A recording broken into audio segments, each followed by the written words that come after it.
तो students this is last topic of redox reaction. हालांकि ये डिटेल में हम +2 में पढ़ते हैं।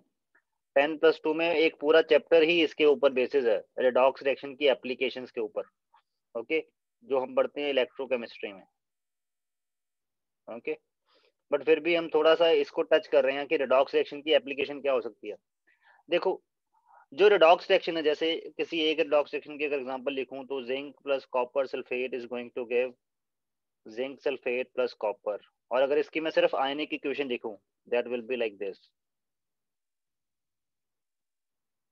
ओके, ये हो रही है ऑक्सीडेशन और ये हो रही है रिडक्शन, और ये एक स्पॉन्टेनियस रिएक्शन है। And you know very well according to thermodynamics, जो रिएक्शन स्पॉन्टेनियस होती है उसमें एनर्जी रिलीज होती ही होती है, क्योंकि कुछ एक एनर्जी स्टोर होती है जो रिलीज होती है ना। क्लियर? तो अगर एनर्जी रिलीज होती है तो इस रिएक्शन में जो हम अभी मैंने लिखा था, उस रिएक्शन की जो एनर्जी है वो कहाँ जाती है? वो हीट की फॉर्म में लॉस हो जाती है ना। तो उसका कोई यूटिलाइजेशन थोड़ी ना हुआ, यूटिलाइजेशन हुआ ही नहीं। ठीक, बट अगर मैं कहूं कि आप रिडॉक्स रिएक्शन की जो एनर्जी है, जो भी उनमें लिबरेट होनी होती है, उसको इलेक्ट्रिसिटी में कन्वर्ट कर सकते हो डायरेक्टली, डायरेक्ट इलेक्ट्रिसिटी में कन्वर्ट कर सकते हो, तो फिर तो अच्छी बात है ना ये। हाँ, बिल्कुल अच्छी बात है। क्यों? कैसे कन्वर्ट कर सकते हैं? जैसे अगर मैं इस रिएक्शन को लिखूं, ये वाली रिएक्शन, यही आयनिक की इक्वेशन बनी ना पिछले वाले रिएक्शन की, तो इसमें आपको दिख रहा है कि जिंक 2 इलेक्ट्रॉन छोड़ रहा है और कॉपर 2 इलेक्ट्रॉन पकड़ रहा है। तो कुछ ऐसा हो जाए जिसमें जिंक वाली रिएक्शन अलग कंटेनर में हो और कॉपर वाली रिएक्शन अलग कंटेनर में हो, तो होगा क्या? यहाँ से इस कंटेनर से 2 इलेक्ट्रॉन निकलेंगे, दूसरे कंटेनर की तरफ जाएंगे, और आपके पास क्या होगा? यहाँ पे इलेक्ट्रिसिटी आनी शुरू हो जाएगी, और electricity is form of energy ना। ओके, तो ये एक बहुत बड़ी एप्लीकेशन है रेडॉक्स रिएक्शंस की।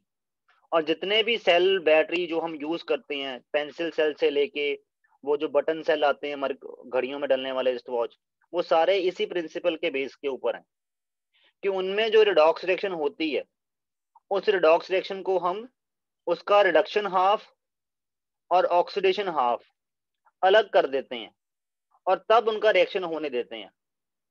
ठीक, और उस दौरान ऑक्सीडेशन हाफ से जो इलेक्ट्रॉन निकलेंगे वो रिडक्शन हाफ की तरफ जब जाते हैं, तो उसी को बोलते हैं कि वो इलेक्ट्रिसिटी आ गई। तो यहाँ, क्योंकि आपको पता है flow of electron is called as the electricity. ठीक, तो ये इलेक्ट्रिसिटी ऐसे आती है आपके पास। ओके, तो बस ये काम है। ठीक, यही इस पूरे पैराग्राफ में समझाया गया है। ठीक, जैसे वो वाली जो रिएक्शन मैंने लिखी थी, zinc plus copper plus 2 ion is going to give zinc plus 2 ion plus copper, इस रिएक्शन को दो हाफ में कैसे सेपरेट किया गया है? आपने क्या किया? एक कंटेनर लिया, उसमें जिंक की रॉड डिप कर दी और साथ में जिंक सल्फेट का सॉल्यूशन जहां से Zn+2 आयन क्रिएट होंगे, ठीक, वो डाल दिया। दूसरे कंटेनर में आपने क्या किया? कॉपर की रॉड लेके उसको कॉपर+2 आयन वाले सॉल्यूशन में डिप कर दिया। That's it. तो अब क्या होगा? और इन दोनों को एक्सटर्नली एक वायर के थ्रू कनेक्ट कर दिया। अब होगा क्या? इस साइड पे, जिंक साइड पे होती है रिडक्शन, और सॉरी ऑक्सीडेशन, क्योंकि आपको पता है अगर जिंक और कॉपर कांटेक्ट में आए, चाहे डायरेक्टली चाहे इनडायरेक्टली, तो जिंक ने इलेक्ट्रॉन लूज करने हैं और कॉपर ने पकड़ने हैं। ठीक है, क्लियर? तो ये चीज होनी है। तो इनडायरेक्टली कांटेक्ट में है ये थ्रू वायर, तो होगा क्या? जिंक जो है उसकी ऑक्सीडेशन हो जाएगी, वो 2 इलेक्ट्रॉन छोड़ेगा, वो 2 इलेक्ट्रॉन आउटर सर्किट में आएंगे और अपने दूसरे वाली साइड जाएंगे, रिडक्शन वाली साइड, और वहां पे क्या होगा? वहां पे जो कॉपर+2 आयन है वो 2 इलेक्ट्रॉन गेन करके कॉपर में कन्वर्ट हो जाएगा। Okay, that's it. तो ऐसे आप किसी एक रिडॉक्स रिएक्शन को, उसका रिडक्शन हाफ और ऑक्सीडेशन हाफ अलग अलग कर दो, तो उससे क्या कर सकते हो आप? उससे आप इलेक्ट्रिसिटी जनरेट कर सकते हो। ओके, तो ये एक रिडॉक्स रिएक्शन की एप्लीकेशन है।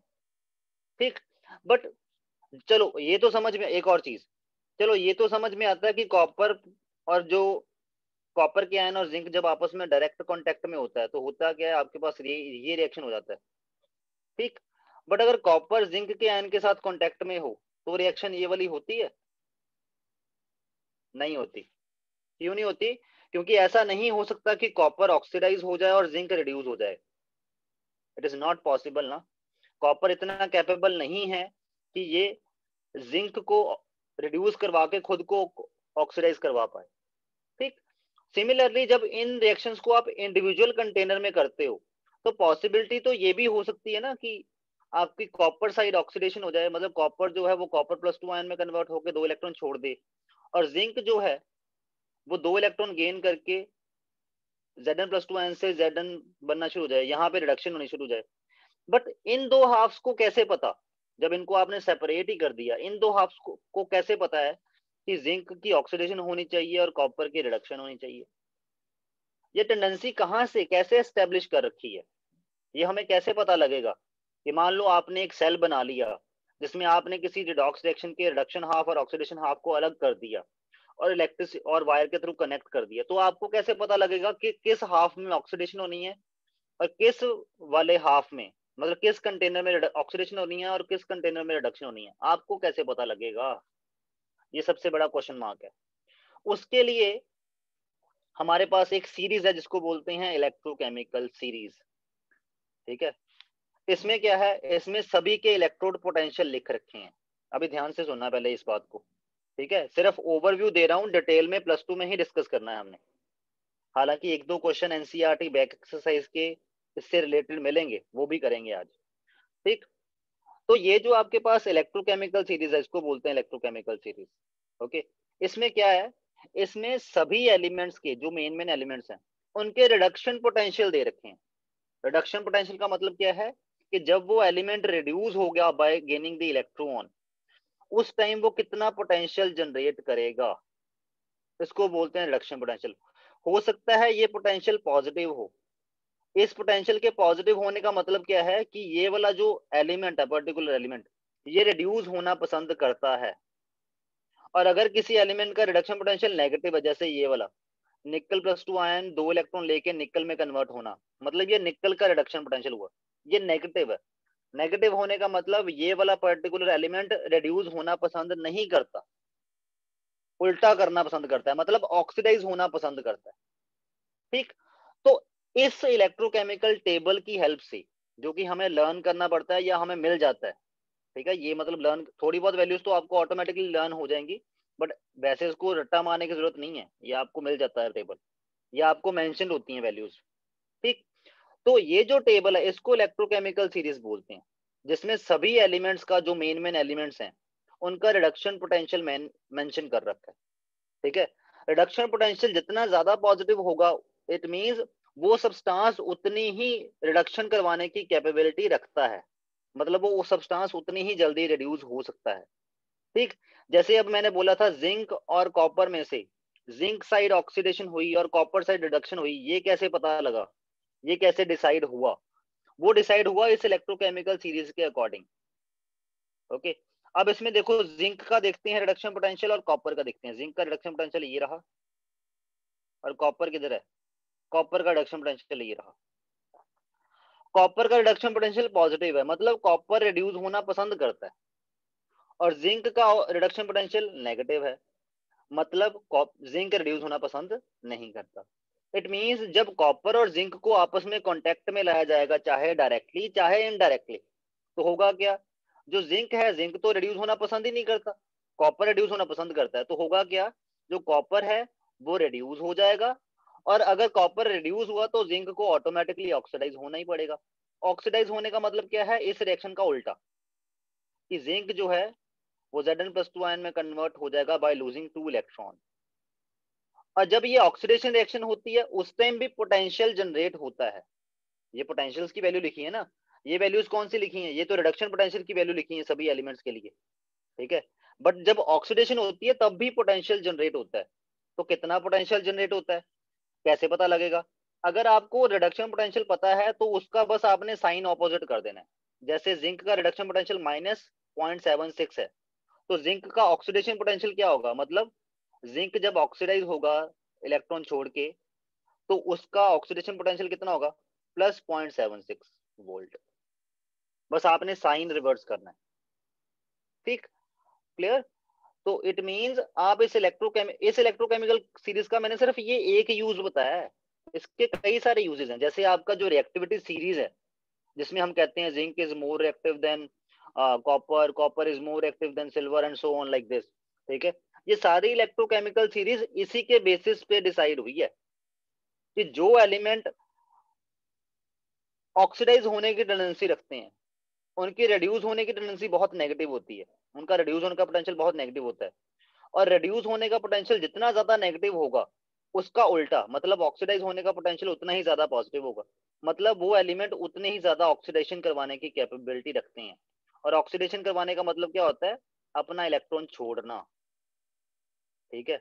और इलेक्ट्रॉन छोड़ना, जो जितनी जल्दी इलेक्ट्रॉन छोड़ सकता है वो उतना ही रिएक्टिव मेटल होता है, हमने ये बात करी थी, है ना, क्लियर।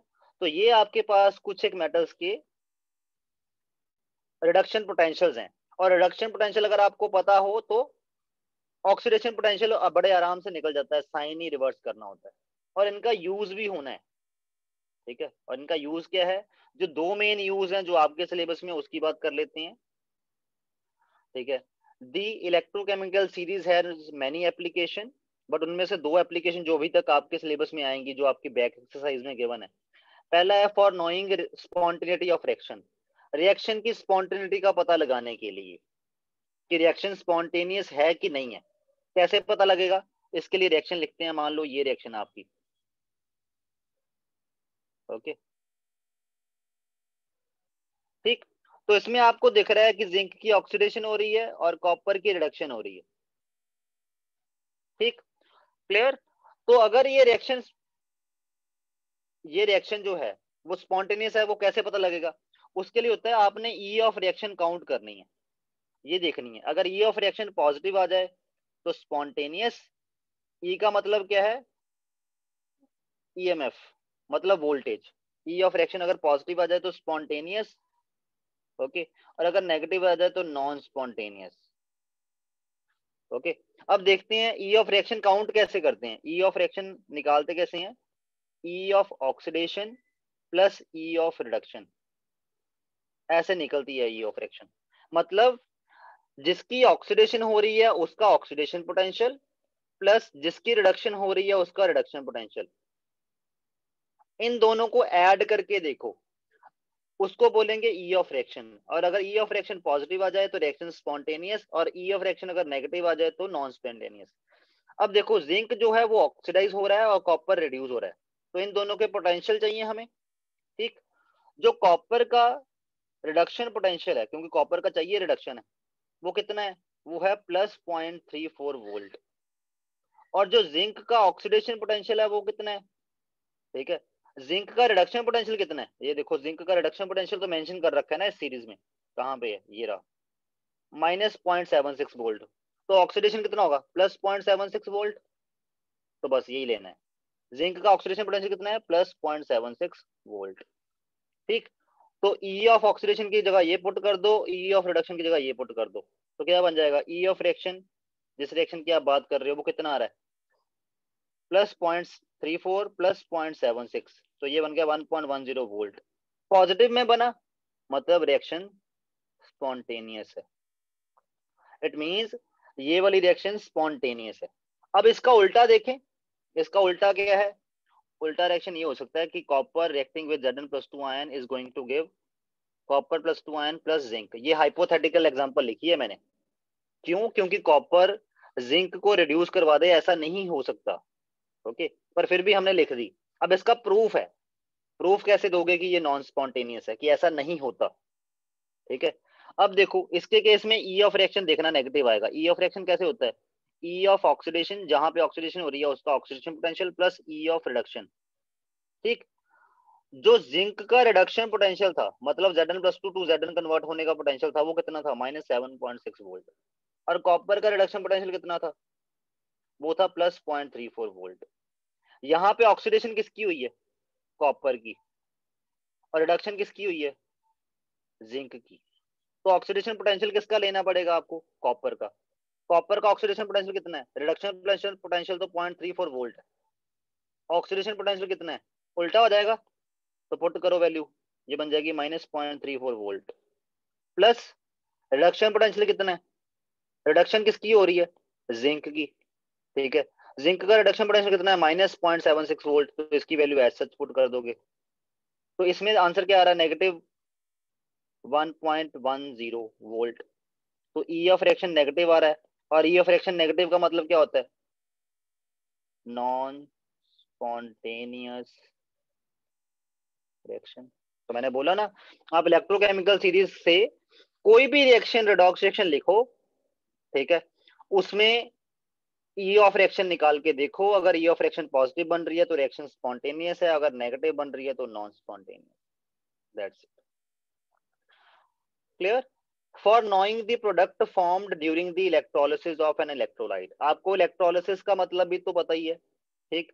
तो इलेक्ट्रोलिसिस के दौरान क्या प्रोडक्ट बनेंगे उसको बताने में भी ये इलेक्ट्रोकेमिकल सीरीज हेल्प करती है।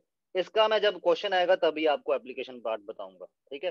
तो इसका सेकंड का जो है ये इन क्वेश्चन कवर करूंगा मैं। क्लियर?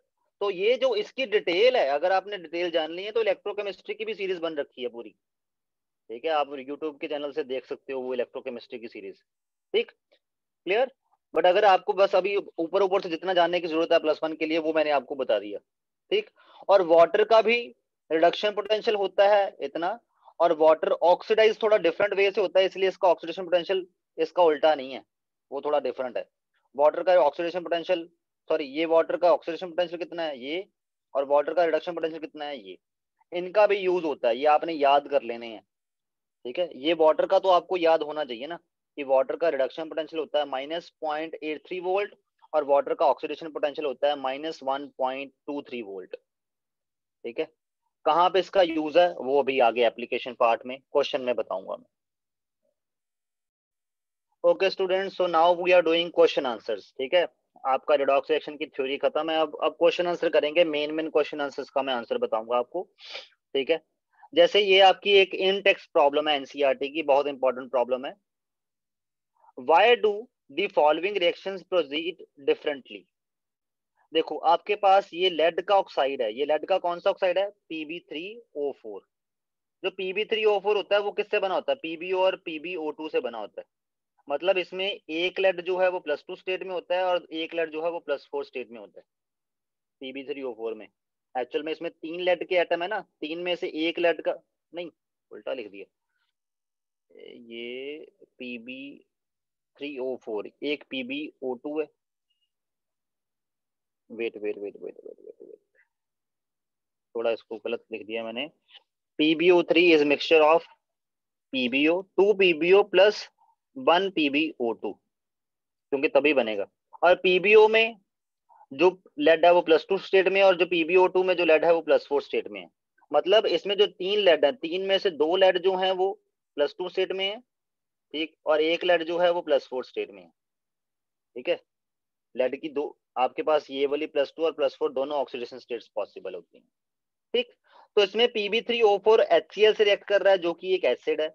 इसमें प्रोडक्ट क्या बन रहा है, सॉल्ट, क्लोरीन एंड वाटर, ठीक है? इसमें Pb3O4 भी एक दूसरे एसिड से रिएक्ट कर रहा है जिसका नाम है नाइट्रिक एसिड, ठीक है? इसमें प्रोडक्ट बन रहा है सॉल्ट, PbO2, वाटर। ऐसा क्यों? ये सॉल्ट, मतलब रिएक्शन तो सिंपल रहना चाहिए ना, एक जैसा आना चाहिए। जैसे हम जब भी मेटल के साथ एसिड रिएक्ट करते हैं हम क्या कहते हैं, there will be formation of salt and hydrogen. तो एसिड किसी भी तरीके का हो उसमें ऐसे नहीं लिखते हम कि सॉल्ट बनेगा और वाटर बनेगा, बट यहाँ पे ऐसा नहीं बना पा रहे हम, सॉल्ट वाटर और यहाँ पे बनी क्लोरीन एज अ प्रोडक्ट।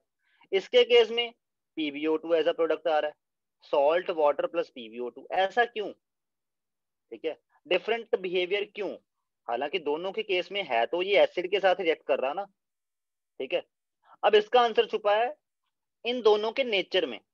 है दोनों एसिड हैं बट इन दोनों का नेचर थोड़ा सा डिफरेंट है। कैसा नेचर डिफरेंट है, पहले इसको समझते हैं। Pb3O4 is actually a stoichiometric mixture of 2 mole of PbO and 1 mole of PbO2, जो मैंने अभी बात बोली। In PbO2 lead is present in +4 oxidation state, whereas the stable oxidation state of lead is +2। Lead जो है वो +4 और +2 में एग्जिस्ट कर सकता है, बट लेड की जो फेवरेट स्टेट है वो +2 ही है, वो +4 में रहना इतना पसंद नहीं करता, ठीक है? इट मींस जो PbO2 है उसमें जो लेड है जो +4 में प्रेजेंट है उसमें कहीं ना कहीं +2 में आने की टेंडेंसी है। +4 से +2 में आने का मतलब ये खुद रिड्यूस होने की टेंडेंसी रखता है और दूसरे को ऑक्सीडाइज करने की टेंडेंसी रखता है, क्योंकि खुद अगर रिड्यूस होगा तो दूसरे को क्या करेगा, ऑक्सीडाइज। ठीक है, तो it means PbO2 thus can act as a oxidant, means oxidizing agent, and therefore can oxidize chloride ion of HCl into chlorine। ठीक है, HCl का जो क्लोरीन है ये भी ऑक्सीडाइज होने की टेंडेंसी रखता है, क्योंकि आपको पता है क्लोरीन -1 स्टेट में भी एग्जिस्ट करता है, +1 में भी, +3 में भी, इवन 0 में भी, +5 में भी और +7 में भी। तो इट मींस HCl का जो क्लोराइड आयन है that can be oxidised. Okay, clear. तो इट मींस, और वो ऑक्सीडाइज हो सकता है PbO2 की वजह से, क्योंकि PbO2 में जो Pb+4 में प्रेजेंट है वो उस स्टेट में स्टेबल नहीं है, तो वो +2 में आने की कोशिश वैसे ही कर रहा है। Okay, so that's where PbO2 can oxidize chloride ion of HCl into chlorine. We may also keep in mind that PbO, जो लेड ऑक्साइड है जिसमें लेड +2 स्टेट में है, वो बेसिक नेचर का होता है, तो वो क्या करेगा, वो HCl के साथ एसिडिक रिएक्शन भी शो करेगा, एसिड बेस रिएक्शन भी शो करेगा। ठीक, तो इट मींस जब Pb3O4 8 HCl के मॉलिक्यूल के साथ रिएक्ट कर रहा है तो वो दो तरह से रिएक्ट कर रहा है। एक रिएक्शन जिसमें PbO जो उसी का पार्ट है वो HCl के साथ एसिड बेस रिएक्शन का शो कर रहा है, जिसमें सॉल्ट और वाटर बनते हैं, एसिड बेस रिएक्शन। ठीक, और एक में वो HCl के साथ 4HCl के साथ, तो वो as a acid base reaction show कर रहा है जब वो PbO3 में से PbO। ठीक, और जो Pb3O4 में से PbO2 बचा वो बाकी 4HCl मॉलिक्यूल के साथ, क्योंकि टोटल 8 HCl मॉलिक्यूल के साथ रिएक्ट करता है ना, तो बाकी 4HCl मॉलिक्यूल के साथ वो कौन सा रिएक्शन शो कर रहा है, रिडॉक्स रिएक्शन, जिसमें हो क्या रहा है, जिसमें PbO2 का जो लेड है जो +4 स्टेट में है वो इस क्लोरीन को ऑक्सीडाइज कर दे रहा है, किसमें, Cl2 में, और खुद क्या हो रहा है, खुद रिड्यूस होकर कौन से स्टेट में आ रहा है, +2 स्टेट में। तो इसमें यहाँ पे हुई रिडॉक्स रिएक्शन। ठीक, clear. It means HCl reduce हो HCl फर्दर ऑक्सीडाइज हो सकता था, जिसकी वजह से Pb3O4 का जो PbO2 है वो as a oxidising agent act कर गया। बट जब ये नाइट्रिक एसिड के साथ रिएक्ट करता है तो होता क्या है, नाइट्रिक एसिड खुद एक स्ट्रॉन्ग ऑक्सीडाइजिंग एजेंट है, मतलब खुद ये रिड्यूस होने की टेंडेंसी रखता है, ये फर्दर ऑक्सीडाइज नहीं हो सकता HNO3। तो होता क्या है, जो आपके पास Pb3O4 का PbO2 पार्ट है जो as a oxidising agent act करता है, वो तो इसको ऑक्सीडाइज कर ही नहीं पाएगा क्योंकि ये खुद ही एक स्ट्रॉन्ग ऑक्सीडाइजिंग एजेंट है। ठीक, बस Pb3O4 का जो PbO पार्ट है जो कि एसिड बेस रिएक्शन करवा सकता है HNO3 के साथ, वो क्या करता है, वो PbO4 HNO3 के साथ रिएक्ट करके सॉल्ट प्लस वाटर बनाता है, जो कि एसिड बेस रिएक्शन में बनता है, होता है ना, acid plus base is going to give salt plus water. और जो इसमें जो PbO2 बचा वो एज सच ही रह जाता है, वो एज अ प्रोडक्ट आ जाता है। ठीक है, क्लियर। तो वो as a product as such ही बाहर आ गया, वो रिएक्ट ही नहीं किया एक्चुअल में। ठीक है, वेयर एज इसके केस में जो PbO पार्ट है वो भी रिएक्ट किया, जो PbO2 पार्ट है वो भी रिएक्ट किया। ठीक है, 4 HCl मॉलिक्यूल, देखो इसमें एसिड भी तो हाफ ही लगा है HCl के कंपैरिजन में, क्यों, किसमें, इसमें 8 HCl के मॉलिक्यूल क्यों लगे पर मॉलिक्यूल ऑफ Pb3O4 के लिए, क्योंकि 4 मॉलिक्यूल जो हैं वो एसिड बेस रिएक्शन के लिए जा रहे हैं, जो 4 मॉलिक्यूल हैं वो रिडॉक्स रिएक्शन के लिए जा रहे हैं। इसमें क्या है, इसमें HNO3 एक स्ट्रॉन्ग ऑक्सीडाइजिंग एजेंट है, इसलिए वो खुद तो ऑक्सीडाइज होगा नहीं, तो Pb3O4 का जो PbO पार्ट है वो HNO3 के साथ रिएक्ट करके एसिड बेस रिएक्शन तो करवाएगा, बट HNO3 के साथ वो रिडॉक्स रिएक्शन नहीं करवा सकता, तो इसलिए जो PbO2 वाला पार्ट है वो एज सच ही बाहर निकल आता है एज अ प्रोडक्ट। ठीक, तो इसको भी मैं पढ़ देता हूँ एक बार। Since HNO3 itself is an oxidizing agent, therefore it is unlikely that the reaction may occur between PbO2 and HNO3. However, the acid base reaction occur between PbO and HNO3. PbO और HNO3 के बीच में acid base reaction हो रही है, PbO2 की reaction नहीं हो रही। It is the passive nature of PbO2 against HNO3 that makes the reaction different from the one that follows with HCl. ठीक है, इसलिए आपके पास इन दोनों रिएक्शंस में डिफरेंस है, हालांकि दोनों में Pb3O4 किसी एसिड के साथ ही रिएक्ट कर सकता है। डिफरेंस ये है कि HCl फर्दर ऑक्सीडाइज हो सकता है, HNO3 फर्दर ऑक्सीडाइज नहीं हो सकता। That's it. Now we will do NCERT back exercise question जो मेन है। 8.9 question, consider the following reaction. ये फोटोसिंथेसिस रिएक्शन है ये ओजोन की हाइड्रोजन पेरोक्साइड के साथ रिएक्शन लिख रखी है। ये जो रिएक्शंस हैं इनको ऐसे नहीं लिखा जाता एक्चुअल में, हालांकि हम लिख भी देते हैं, ठीक है, कोई गलत बात नहीं है अगर ऐसे लिख दें, ठीक है, बट रेडॉक्स रिएक्शन के टाइम इनको ऐसे नहीं लिखा जाता, इनकी रिप्रेजेंटेशन ऐसे नहीं करी जाती, ऐसे करी जाती है, ठीक है। मतलब ये क्या, ऐसे कैसे, मतलब कि यहाँ पे वाटर 12H2O लिखे हैं और यहाँ पे 6H2O एज अ प्रोडक्ट निकलते हैं, तो सही है, फिर ये 6H2O यहाँ से 12 में से 6 कट जाएंगे तो 6H2O बचेंगे, तो ऐसे लिखने में क्या गलत है? ऐसे लिखने में ये गलती है कि ये कंप्लीट इंफॉर्मेशन नहीं प्रोवाइड कर रहा रिएक्शन की। क्यों? ठीक, अब बताता हूँ। सबसे पहले इसको डिस्कस करते हैं। एक्चुअल में ये जो फोटोसिंथेसिस रिएक्शन है वो एक स्टेप में नहीं होती जैसे लिखा हुआ है, ये 2 स्टेप्स में होती है। कौन कौन से स्टेप्स इन्वॉल्व हैं? स्टेप 1 में क्या होता है? स्टेप 1 में है वाटर के 12 मॉलिक्यूल जो हैं वो डिकम्पोज होके क्या करते हैं, 12 हाइड्रोजन और 6 ऑक्सीजन के मॉलिक्यूल बनाते हैं, ठीक है। और ये जो 12 हाइड्रोजन के मॉलिक्यूल हैं ये 6 कार्बन डाइऑक्साइड, ये स्टेप 2 है, 6 कार्बन डाइऑक्साइड के साथ ये 12 हाइड्रोजन के मॉलिक्यूल रिएक्ट करके एक ग्लूकोज का मॉलिक्यूल बनाते हैं प्लस 6 वाटर भी बनाते हैं, ठीक। तो इट मींस स्टेप 1 में वाटर डिकम्पोज हुआ है और स्टेप 2 में वाटर थोड़ा सा बन गया, ओके। तो इसलिए अगर इन दोनों को ऐड करें और ओवरऑल रिएक्शन लिखें, ओवरऑल रिएक्शन में क्या होता है, क्या लिखोगे आप? 6CO2 प्लस 12H2, हालांकि 12H2 लिखना बनता नहीं है क्योंकि 12 से 12 कट गया, प्लस 12H2O लिखोगे, is going to give C6H12O6 plus 6H2O plus 6O2।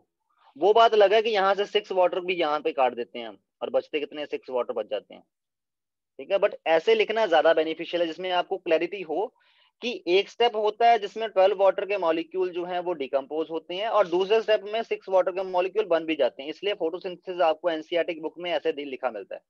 और 10th में जो लोग मेरे से पढ़ते थे उन्होंने मेरे से ये डाउट भी पूछा था कि सर ये एक्चुअल में ऐसे क्यों लिखा है, इसको हम ऐसे नहीं लिख सकते? लिख सकते हैं, नो प्रॉब्लम, बट एक्चुअल में 6 वाटर के मॉलिक्यूल, ठीक है। प्लांट क्या करता है, प्लांट अपनी रूट्स के थ्रू जो वाटर एब्जॉर्ब करता है, तो वो एब्जॉर्ब्ड वाटर में से 12 वाटर के मॉलिक्यूल को डिकम्पोज कर चुका होता है, ठीक है। वो बात अलग है कि उन डिकम्पोजिशन के बाद जब वो कार्बन डाइऑक्साइड की हेल्प से फोटोसिंथेसिस करवाता है और ग्लूकोज बनाता है, उस दौरान वो डिकम्पोजिशन में जो हाइड्रोजन बनी है और कार्बन डाइऑक्साइड जो यूज कर रहा है वो इन दोनों को यूटिलाइज करके 6 वाटर के मॉलिक्यूल भी बनाता है जो वो हवा में छोड़ता है। तभी तो वाटर, अगर आप किसी पेड़ के इर्द गिर्द बैठे हो तो आपको उसकी जो उसकी हवा है वो ठंडी ठंडी फील क्यों होती है गर्मियों में? उसका रीजन यही है, क्योंकि फोटोसिंथेसिस के दौरान वो वाटर भी रिलीज कर रहे होते हैं और वो वाटर फोटोसिंथेसिस के दौरान ही बना होता है। जो 12 वाटर के मॉलिक्यूल उन्होंने एब्जॉर्ब करे थे थ्रू रूट्स, उसको वो डिकम्पोज ऑलरेडी कर चुके हैं, वो वाटर दोबारा बना है, वही वाटर नहीं है जो नीचे से एब्जॉर्ब करके उन्होंने छोड़ दिया ना, वो छोड़ा नहीं है सच, उन्होंने पहले उस वाटर को यूटिलाइज किया हाइड्रोजन बनाने के लिए, उसके बाद उस हाइड्रोजन को यूटिलाइज किया कार्बन डाइऑक्साइड के साथ रिएक्ट करवा के ग्लूकोज बनाने के लिए, उस दौरान वाटर बना है नया, ओके। सो ये इसलिए यहाँ पे मेंशन करना जरूरी है, क्लियर? तो एक तो ये बात हो गई, उसके बाद इसका जो बी स्टेप है, बी स्टेप में क्या है, ozone is reacting with H2O2 is giving H2O plus 2O2, ठीक है, क्लियर। इसको ऐसे ना लिख के कैसे लिखना होता है, ozone is reacting with H2O2 is giving H2O plus O2 plus O2। इसका मतलब है ये दोनों ऑक्सीजन अलग अलग स्टेप में बने हैं, एक स्टेप में नहीं बने। इससे तो ये क्लियर होता है कि ये दोनों ऑक्सीजन एक साथ ही बने हैं, एक जैसे ही हैं, बट एक्चुअल में ये दोनों अलग अलग स्टेप्स में बने हैं, ओके, क्लियर। कैसे? इस ये वाला रिएक्शन भी 2 स्टेप्स में होता है। क्या स्टेप है? ओजोन पहले डिकम्पोज होके O2 प्लस O बनाता है, ये वाला जो फर्स्ट O2 है वो इस दौरान बना है। उसके बाद जो हाइड्रोजन पेरोक्साइड है वो इस नेसेंट ऑक्सीजन के साथ, ये वाला जो बचा, इसके साथ रिएक्ट करके क्या करता है, वाटर बनाता है और साथ में ऑक्सीजन बनाता है, ओके, क्लियर। ये दूसरे वाला ऑक्सीजन है जो बना है, ठीक है, ये दोनों ऑक्सीजन एक स्टेप में नहीं बने, इसका मतलब ये है, ठीक है। इसलिए जब इसका ओवरऑल लिखेंगे, ओवरऑल कैसे लिखेंगे, इन दोनों को ऐड कर दो, कॉमन वाले काट दो, ठीक है, क्या बना O3 plus H2O2 is going to give O2 plus H2O plus O2। ये वाला O2 और ये वाला O2 दोनों, ये वाला O2 और ये वाला O2 दोनों डिफरेंट प्रोसेसेस में बने हैं, यहां से ये डेजिग्नेट हो रहा है। Okay clear. तो इसलिए आपको इन रिएक्शंस को ऐसे ना लिख के ऐसे लिखना ज्यादा यू कैन से एक्सप्रेसिंग है, ठीक है, ज्यादा चीजें आप एक्सप्रेस कर पाओगे ऐसे लिख के। Next 8.11, whenever a reaction between an oxidizing agent and a reducing agent is carried out, a compound of lower oxidation state is formed if the reducing agent is in the excess। अगर reducing agent excess में है तो आपके पास compound ऐसा बनेगा जिसमें lower oxidation state वाला compound form होगा, and a compound of higher oxidation state is formed if oxidizing agent is in the excess। Justify this statement by giving 3 illustrations। ठीक है, देखो आपने एक बार पढ़ी होगी कि कार्बन अगर एक्सेस में लें बट उसको ऑक्सीजन लिमिटेड दें तो तब क्या बनता है, कार्बन मोनोऑक्साइड बनता है। कार्बन मोनोऑक्साइड में ऑक्सीजन की, कार्बन की ऑक्सीजन स्टेट क्या है, +2। ठीक है, मतलब कार्बन जो है वो अपनी सिर्फ +2 स्टेट में ही जा पाया जब आपने ऑक्सीजन लिमिट में लिया और कार्बन को एक्सेस में लिया। इस रिएक्शन में कार्बन क्या है, इस रिएक्शन में कार्बन एक रिड्यूसिंग एजेंट है और ऑक्सीजन क्या है, ये एक ऑक्सीडाइजिंग एजेंट है। तो यहां से क्लैरिफाई हो रहा है कि अगर आप रिड्यूसिंग एजेंट को एक्सेस में लोगे as comparison to oxidising agent, तो आपके पास कंपाउंड ऐसा बनेगा जिसमें जो पर्टिकुलर एलिमेंट है वो अपनी लो स्टेट में बना होगा, ऑक्सीडाइज हो चुका होगा बट वो उतना ऑक्सीडाइज नहीं होता जितना हो सकता था। कैसे, अब उल्टा करके देखते हैं। अब हम क्या करेंगे, हम ऑक्सीडाइजिंग एजेंट को एक्सेस में लेंगे, रिड्यूसिंग एजेंट को लो लेंगे, मतलब कार्बन जो है ये कम लिया, ऑक्सीजन आपने इस बार एक्सेस में लिया, तो अब क्या बनता है, अब कार्बन डाइऑक्साइड बनता है जिसमें हम बोलते हैं कार्बन की कंप्लीट कंबस्शन हो रही है। ठीक है, अब ऑक्सीडाइजिंग एजेंट एक्सेस में था, कार्बन जो है वो लो में था, तो इस बार कार्बन की ऑक्सीजन स्टेट क्या हुई है, +4। तो इट मींस इस बार कार्बन जो है वो अपनी मैक्सिमम ऑक्सीडेशन स्टेट तक गया है। यही समझाने का पर्पस है कि जब भी आप रिएक्शन में रिड्यूसिंग एजेंट को एक्सेस में लेके करोगे तो आपके पास ऐसा कंपाउंड बनेगा जिसमें जो एलिमेंट है वो अपनी हाईएस्ट स्टेट अचीव नहीं कर पाएगा ऑक्सीडाइज होने के बाद। वेयर एज अगर आप ऑक्सीडाइजिंग एजेंट को एक्सेस में लेके करोगे तो कंपाउंड ऐसा बनेगा जिसमें जो एलिमेंट है जिसको आप ऑक्सीडाइज कर रहे थे वो अपनी हाईएस्ट स्टेट अचीव कर लेता है। ठीक है, एक एग्जांपल ये है। एक और एग्जांपल है जैसे सोडियम की, सोडियम ऑक्सीजन के साथ रिएक्ट कर रहा है, अगर आप ऑक्सीजन को एक्सेस में ले लोगे तो होगा क्या, आपके पास बनेगा सोडियम ऑक्साइड। ठीक है, बट अगर आप उल्टा कर लोगे, Na को एक्सेस में ले लोगे और ऑक्सीजन को लिमिट में रखोगे तो आपके पास क्या बनेगा, सोडियम पर ऑक्साइड। ठीक है, इसमें ऑक्सीजन जो है वो -1 स्टेट में है, सॉरी -2 स्टेट में है, इसमें ऑक्सीजन -1 स्टेट में ही रहा। Okay clear. तो ये चीजें मैटर करती हैं कि आप इन दोनों में से कौन सा एक्सेस में ले रहे हो। तीसरा एक और एग्जांपल लेना है, वो फास्फोरस का ले लो आप। फास्फोरस जब क्लोरीन के साथ रिएक्ट में करता है, अगर आपने क्लोरीन ले रखी है एक्सेस में तो बनेगा PCl5 जिसमें फास्फोरस +5 स्टेट अचीव कर जाएगा, अपनी मैक्सिमम स्टेट अचीव कर जाएगा। और अगर आप फास्फोरस को क्लोरीन लिमिट, फास्फोरस को एक्सेस में ले रहे हो, क्लोरीन को लिमिटेड अमाउंट में ले रहे हो, तो उस टाइम बनेगा आपके पास PCl3 जिसमें फास्फोरस +3 पे ही अटक गया। तो जितना ऑक्सीडाइज हो सकता था उतना ऑक्सीडाइज हुआ नहीं। Okay clear. तो दोनों में से कौन सा एजेंट, अगर ऑक्सीडाइजिंग एजेंट एक्सेस में है तो क्या होगा, ऑक्सीडाइजिंग अगर एजेंट एक्सेस में है तो आपके पास जो पर्टिकुलर एलिमेंट है जिसको ऑक्सीडाइज कर रहे हो वो अपनी हाईएस्ट स्टेट में पहुंच जाएगा। बट अगर उल्टा है, रिड्यूसिंग एजेंट एक्सेस में है तो उस टाइम क्या होगा, वो अपनी हाईएस्ट ऑक्सीडेशन स्टेट में नहीं पहुंच पाता। ठीक है, इनको एक बार अपनी रेफरेंस बुक से भी रीड करना, आपको ज्यादा क्लैरिटी और हो जाएगी। Okay students, so now the next question, how do you count for the following observations. दो alkaline potassium permanganate and acidic potassium permanganate both are used as oxidants, मतलब ऑक्सीडाइज करवाने के लिए सब्सटेंसेस को, Yet in the manufacturing of benzoic acid from toluene, we use alcoholic potassium permanganate as an oxidant. Why? Write a balanced equation for the reaction. देखो, जो KMnO4 है वो neutral conditions में भी as a oxidising agent use कर लिया जाता है, ठीक है। और KMnO4 को अगर आप एसिडिक कंडीशंस में यूज करोगे तो भी एज अ ऑक्सीडाइजिंग एजेंट इसको यूज कर लिया जाएगा, ठीक है। बट लेबोरेटरी में, सॉरी, जब बट इंडस्ट्री में ज्यादातर हम एल्कोहलिक KMnO4 यूज करते हैं, एल्कोहलिक KMnO4 यूज करते हैं। मतलब एल्कोहलिक का मतलब क्या है, न्यूट्रल कंडीशन में यूज कर रहे हैं एज अ ऑक्सीडाइजिंग एजेंट। कब? जब आपने ऑक्सीडेशन करवानी होती है किसकी, टोलुइन। टोलुइन का फॉर्मूला क्या होता है, ये रहा टोलुइन। और इसको ऑक्सीडाइज करवा के बनाना क्या है, बेंजोइक एसिड। तो उसमें ऑक्सीडाइजिंग एजेंट डलता है, तो ऑक्सीडाइजिंग एजेंट हम क्या डालते हैं, एल्कोहलिक KMnO4।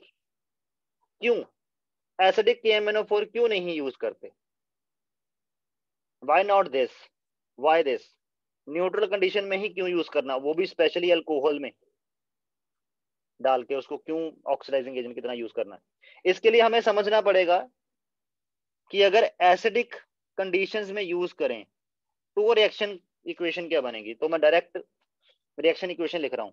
तो रिएक्शन इक्वेशन बनेगी, toluene is reacting with MnO4 negative ion, balance लिख रहा हूं सीधा, okay, plus 18H positive ion are also involved and giving 5 benzoic acid plus 6 Mn plus 2 ion plus 14H2 अगर एसिडिक में करें तो। और अगर न्यूट्रल में करें या बेसिक में करें सेम ही रिएक्शन बनता है। तो आपके पास रिएक्शन इक्वेशन क्या बनेगी, toluene reacting with one toluene reacting with MnO4 negative ion plus is giving not plus benzoic acid plus 2MnO2 plus H2O plus OH negative ion, ठीक। तो आप बोलोगे सर तो फिर क्या हो गया, ठीक। देखो, एक टोलुइन को रिड्यूस करवाने के लिए 2MnO4 नेगेटिव आयन लगे हैं, इसमें 5 को, सॉरी रिड्यूस नहीं, ऑक्सीडाइज, एक टोलुइन को ऑक्सीडाइज करवाने के लिए 2MnO4 नेगेटिव आयन लगे हैं, इसमें 5 टोलुइन को ऑक्सीडाइज करवाने के लिए 6 MnO4 नेगेटिव आयन लगे हैं। मतलब कोई ज्यादा फर्क नहीं है, पहली बात तो, ठीक है। थोड़ा सा फर्क है, मतलब इसके केस में ज्यादा प्रॉपर, मतलब कम MnO4 से आप ज्यादा बेंजोइक एसिड बना सकते हो। बट ये रिएक्शन प्रेफर नहीं करा जाता है, सिर्फ ये करा जाता है। क्यों? उसके रीजन क्या है, ये प्रेफर होता है, ये नहीं, रीजन है। और वो भी कंडीशन कौन सी, अल्कोहलिक, मतलब आपने अल्कोहल एज अ सॉल्वेंट लेना है। मतलब अल्कोहल सॉल्वेंट लेके उसमें आपने KMnO4 डालना है और उसमें ही आपने टोलुइन डालना है, ठीक है। और उसके बाद उनकी रिएक्शन होने देनी है जिससे वो बेंजोइक एसिड बन जाएगा। रीजन नंबर 1 ये है, इकोनॉमिकल। मतलब ये वाला मेथड हमें सस्ता पड़ता है as comparison to this method, okay. क्यों? क्योंकि देखो इसमें आपको एसिड ऐड करना पड़ेगा, अगर एसिड ऐड करना पड़ेगा मतलब एसिड की कॉस्ट भी लगेगी इस मेथड में, ठीक है। तो फिर क्या होगा, इंडस्ट्री हमेशा कॉस्ट एफिशिएंट मेथड को अपनाती है जिससे उसका कॉस्ट कम से कम हो जाए और यील्ड मैक्सिमम से मैक्सिमम हो जाए। तो इसमें एसिड की कॉस्ट एक्स्ट्रा लगेगी, इसमें जो नहीं लगेगी, पहली बात, ठीक है। दूसरा, इसमें आपके पास न्यूट्रल कंडीशन में भी आपके पास OH नेगेटिव आयन प्रोड्यूस होते ही हैं ऑटोमेटिकली, खुद ब खुद ही, जो कि एज अ कैटलिस्ट काम कर जाते हैं। तो एसिड डालने की जरूरत भी नहीं है, एसिड के पैसे बच रहे हैं, ठीक है। तो एक तो हो गया इकोनॉमिकल होना, जो कि एसिडिक कंडीशन में नहीं हो सकता था, आपको एसिड ऐड करना ही पड़ेगा, ओके, क्योंकि एसिड रिएक्टेंट साइड है ना कि प्रोडक्ट साइड। इसमें जो बेस बन रहा है वो प्रोडक्ट साइड है, ठीक। दूसरा रीजन आपके पास है मिक्सेबिलिटी इन प्रेजेंस ऑफ अल्कोहल। आपने देखा होगा कि ऑयल एंड वाटर कभी भी मिक्स नहीं होते आपस में। क्यों मिक्स नहीं होते? ऑयल नॉन पोलर नेचर का है और वाटर पोलर नेचर का है, ऐसा ही है ना, तो मिक्स नहीं होते। सिमिलरली जो टोलुइन है ये नॉन पोलर नेचर का है, और ये जो परमैंगनेट आयन है ये पोलर नेचर का है। इन दोनों को मिक्स करके आपस में रिएक्ट करवाने की बात तो तब बनती है ना जब दोनों एक ही सॉल्वेंट में मिक्स होने के लिए एग्री हो जाएं, जो कि हो ही नहीं सकता, क्योंकि इसके केस में जो सॉल्वेंट है वो आप वाटर लेके चल रहे हो। ओके, इसके केस में जब आपने अल्कोहलिक सोल्यूशन लिया एज अ सॉल्वेंट, तो अल्कोहल, जैसे मैं अल्कोहल में एक पर्टिकुलर एग्जांपल लूं तो इथेनॉल। इथेनॉल एक ऐसा सॉल्वेंट है जो पोलर को भी अपने में घोल लेता है और नॉन पोलर को भी अपने में डिसॉल्व करवा लेता है। तो मतलब इसमें KMnO4 भी डिसॉल्व हो जाएगा, टोलुइन भी डिसॉल्व हो जाएगा, जिससे होगा क्या, दोनों अगर घुलेंगे उसके बाद तो रिएक्ट करेंगे ना। तो इसलिए मिक्सेबिलिटी भी एक रीजन था, हमने अल्कोहलिक KMnO4 इसलिए यूज किया। ये दो रीजन है, एक तो मेथड आपका इकोनॉमिकल बन रहा है जो कि इंडस्ट्री पॉइंट ऑफ व्यू से बहुत इंपॉर्टेंट है, दूसरा मिक्सेबिलिटी प्रॉपर होगी तो इनकी रिएक्शन भी प्रॉपर हो जाएगी, तब क्योंकि आपस में ज्यादा कांटेक्ट में आएंगे तब तो रिएक्शन करवाएंगे ना। तो ये दो रीजन है कि आप अल्कोहलिक KMnO4 को यूज करते हो, ना कि एसिडिक कंडीशन में KMnO4 को यूज करते हो in order to oxidise toluene to benzoic acid. Benzoic acid कई जगह यूज होता है, ये एक एक्टिव फार्मास्यूटिकल इंग्रेडिएंट है जो फार्मा इंडस्ट्री में बहुत यूज होता है। ठीक है, और इंडिया में फार्मा का स्कोप बहुत ज्यादा हो गया जब से ये इंडो चाइना वार हुई है ना। ठीक है, उसके बाद फार्मास्यूटिकल इंडस्ट्रीज में इतनी जॉब निकल रही ना उस, क्यों? क्योंकि अब APIs भी इंडिया खुद ही मैन्युफैक्चरिंग करेगा, जो कि पहले चाइना से इंपोर्ट करते थे। अभी मतलब सेटअप होने में लग जाएगा टाइम, बट इसमें जॉब अपॉर्चुनिटीज बहुत है। और ये आपका क्या है, टोलुइन। ओके, अब ये नेक्स्ट उसी का सेकंड पार्ट, 8.12 का B part. When concentrated sulfuric acid is added to a inorganic mixture containing chloride, we get colorless pungent smelling HCl gas। जब आप H2SO4 को किसी क्लोराइड कंटेनिंग मिक्सचर में डालते हो, लेट्स से NaCl के मिक्सचर में डाल रहे हो, तो उस टाइम आपके पास एक पंजेंट स्मेलिंग HCl गैस बनती है। वो जो आपको बताइए, ये एक्टिविटी भी करी थी कि H2SO4 और NaCl को मिक्स करो तो HCl बनता है, और साथ में सोडियम हाइड्रोजन सल्फेट भी बनता है। ठीक है, clear? But if the mixture contains bromide ion, we get red vapors of bromine। why? मतलब अगर आप H2SO4 को मान लेते हैं NaBr में अगर ऐड करो, क्योंकि इसमें ब्रोमाइड आयन होंगे ना, NaBr के सोल्यूशन में ब्रोमाइड आयन होंगे, तो आपके पास ब्रोमीन गैस बनती है। तब आपके पास HBr एज अ प्रोडक्ट नहीं बनता। क्यों जी? HBr बनना चाहिए था, क्यों नहीं बनता? इसमें आपके पास ब्रोमीन बनती है। ओके, ऐसा क्यों?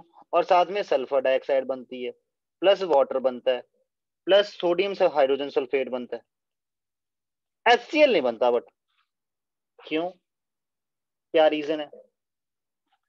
उसका रीजन भी यही है कि जो आपके पास HCl है, ठीक है, HCl एक वीक रिड्यूसिंग एजेंट है, और जो HBr है वो एक स्ट्रॉन्ग रिड्यूसिंग एजेंट है। ठीक है, स्ट्रॉन्ग रिड्यूसिंग एजेंट क्या होते हैं? ऑक्सीडाइजेज इजिली, ये खुद बड़ी इजिली ऑक्सीडाइज हो सकते हैं। ऑक्सीडाइज डिफिकल्टी, विद डिफिकल्टी, ये ऑक्सीडाइज जो है वो डिफिकल्टी के साथ होंगे। तो होता क्या है, जब आप H2SO4 डालते हो इन NaCl, तो आपके पास पहले स्टेप में NaHSO4 बनता है, प्लस और क्या बनता है, HCl। और HCl एक वीक रिड्यूसिंग एजेंट है, तो इसलिए फर्दर रिएक्ट नहीं कर पाता। ठीक, दूसरी तरफ जैसे ही आप H2SO4 डालते हो NaBr में, सबसे पहले यही होता है, NaHSO4 बनता है प्लस HBr बनता है। बट ये जो HBr बना, ये लिबरेट आउट नहीं होता, ये एक स्ट्रॉन्ग रिड्यूसिंग एजेंट, जिसकी वजह से क्या होता है, ये H2SO4 को ही रिड्यूस कर देता है। तो HBr formed react with H2SO4 जो आपका सॉल्यूशन में प्रेजेंट है। तो होता क्या है, HBr H2SO4 को रिड्यूस कर देता है और एक रिडॉक्स रिएक्शन करवा देता है। तो क्या बनता है, ब्रोमीन SO2 प्लस वाटर, इसको बैलेंस करें तो यहाँ पे 2 आएगा और यहाँ पे 2 आएगा। ठीक, तो आपके पास ओवरऑल रिएक्शन क्या बन जाएगी, ओवरऑल रिएक्शन। क्योंकि ओवरऑल रिएक्शन जो आपको महसूस होगा वो ये क्या महसूस होगा कि आपको लगेगा कि यहाँ पे इसको भी बैलेंस करना था, वेट 2 2 2 और 2, और यहाँ भी मेरे को बैलेंस करने दो 2 2 2 और ये सारे 2 2 हैं। नहीं, यहाँ पे तो करने की जरूरत नहीं है, ठीक है। यहाँ पे 2 2 इसलिए किया क्योंकि आपको 2 HBr लगेंगे एक H2SO4 को रिड्यूस करने के लिए। तो इसमें ये स्टेप 1 हो गया, this is step 1, this is step 2। तो ओवरऑल रिएक्शन क्या बन रही है, ओवरऑल रिएक्शन बन रही है 2H2SO4 जो इन दोनों को ऐड करके बनेगी, इन दोनों को स्टेप 1 और स्टेप 2 को ऐड कर दो, 2H2SO4 नहीं 2 नहीं बनेंगे, ये 3H2SO4 3H2SO4 plus 2NaBr is going to give 2NaHSO4 plus bromine plus sulfur dioxide plus 2H2O। तो यहाँ पे HBr तो निकला ही नहीं, यहाँ पे ब्रोमीन निकली। और ब्रोमीन जो है, ब्रोमीन का कलर क्या होता है, ये जो ब्रोमीन गैस है ये किस कलर की होती है, ये होती है ऑरेंज कलर। तो इसलिए आपको ब्रोमीन निकलती दिखती है, ना कि HBr। और जो HCl है ये व्हाइट फ्यूम्स की फॉर्म में होता है। तो और ये फर्दर रिएक्ट नहीं करता H2SO4 के साथ क्योंकि एक वीक रिड्यूसिंग एजेंट है, ठीक, जिसकी वजह से क्या होता है, ये फर्दर रिएक्ट नहीं करता, तो इसका रिएक्शन ही ये है। ओके, तो ये इसका रिएक्शन है। That's it। आज के लिए इतने बहुत है, 2-3 प्रॉब्लम्स रह गई हैं, वो हम लास्ट नेक्स्ट टाइम कर लेंगे।